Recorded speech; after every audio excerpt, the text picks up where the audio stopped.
Like seriously, like angrily? Okay, so I talk a lot.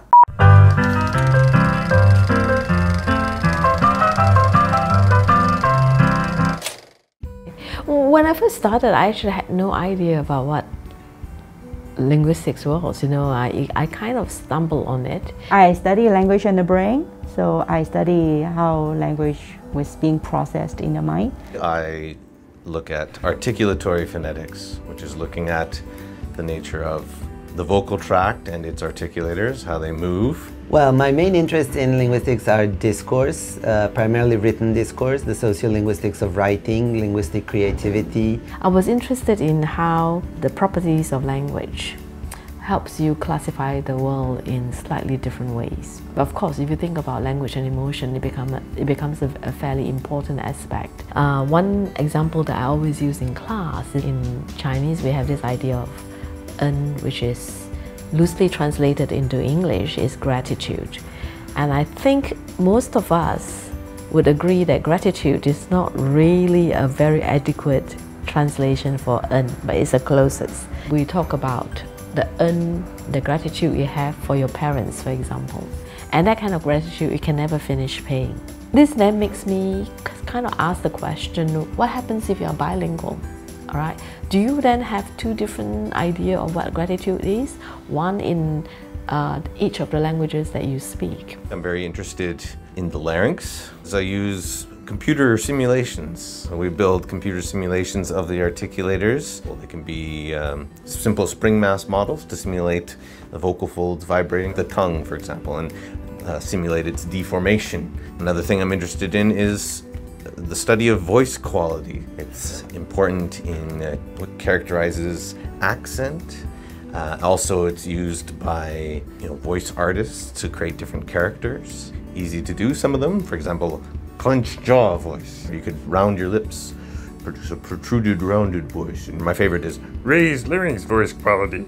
And this is something that's very popularly used in, if I start doing this, I start to sound like Kermit, this is Kermit the Frog, for example. Language is really an important social and cultural tool with which we achieve a lot of things. The language is no longer just the object of study per se, but is your kind of entry point. Studying the language, looking at what people do with language, what is happening around communication, is your entry point into understanding society or culture, or questions of inequality, discrimination, marginalization, kind of attempts at making this world a better place.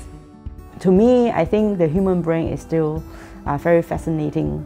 So many mysteries behind the brain. This is not only an interesting topic, but something that can be very relevant to our everyday life and our everyday experience. You may have been wondering, like, how do I support early bilingualism at home?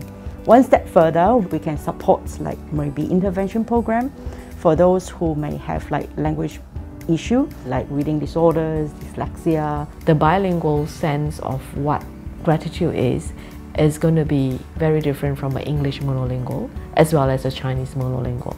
What it actually tells us is that bilinguals and monolinguals are really different creatures.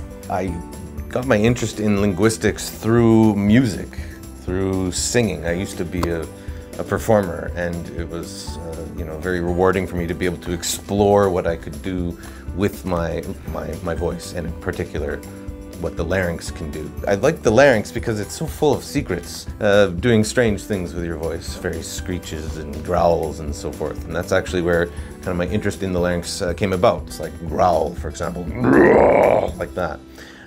Which is employed in a lot of different singing styles, from rhythm and blues to jazz and to death metal, and just something very exciting to discover. It's very shocking almost that languages would use growl as part of their phonological code. It's quite a strange thing, but it's true. Students who study here in Singapore, whether they're Singaporeans or they come and join us from elsewhere, are in for a treat. Singapore is like a beautiful sociolinguistic laboratory that is open 24/7 and bustling with all these topics that we end up studying. I would like them to keep an open mind, inquisitive mind, to become early on aware of the multifaceted interrelationship between language and society. Singapore is multilingual, multicultural.